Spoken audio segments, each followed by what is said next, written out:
Have you ever felt completely alone while sitting right next to people? You laugh with them, you talk with them, you spend time with them.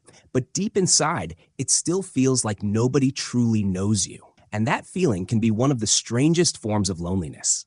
Because sometimes the worst loneliness is not being alone. It is feeling emotionally invisible around everyone. Today, we are talking about the psychology of feeling alone around people, why it happens, what it silently does to the mind, and why so many people hide this feeling without ever talking about it.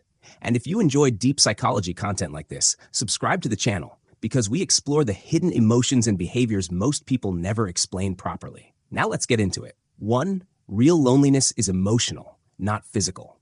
A lot of people think loneliness only happens when someone has nobody around them. But psychology says something deeper. See, you can have friends, family, messages, conversations, and still feel disconnected inside. Why? Because human beings do not just need company. They need emotional connection. Carl Jung once said, loneliness does not come from having no people around you, but from being unable to communicate the things that seem important to you. That is the real issue.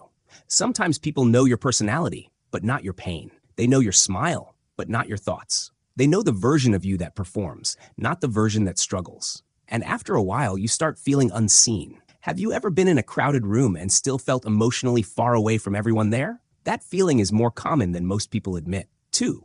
Some people feel alone because they hide too much of themselves. This is where psychology becomes interesting.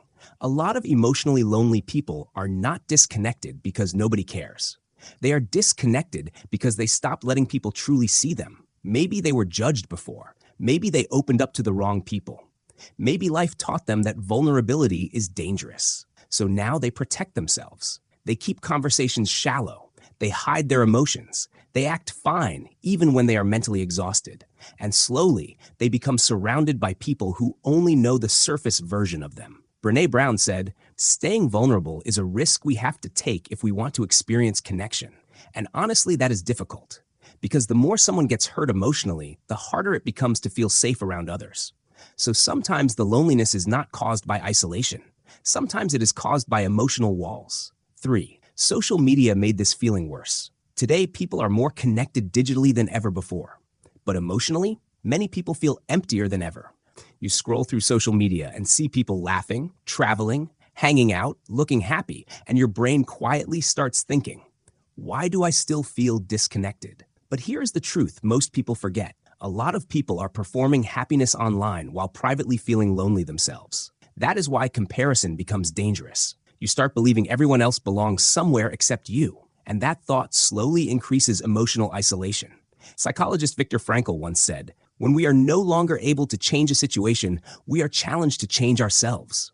And maybe that change starts by being more honest about what we actually need emotionally. Not more attention, not more followers, not more people, just real connection. Feeling alone around everyone does not mean there is something wrong with you. Sometimes it simply means you are craving deeper connection in a world full of surface-level interaction. And maybe healing starts the moment you stop pretending you are okay all the time. Because at the end of the day, people do not just want to be surrounded by others. They want to feel understood. And those are two very different things. So let me ask you one question. Have you ever felt lonelier in a crowd than when you were completely alone? If you have, leave your thoughts in the comments. And if this video helped you understand yourself a little better, don't forget to subscribe for more psychology content like this.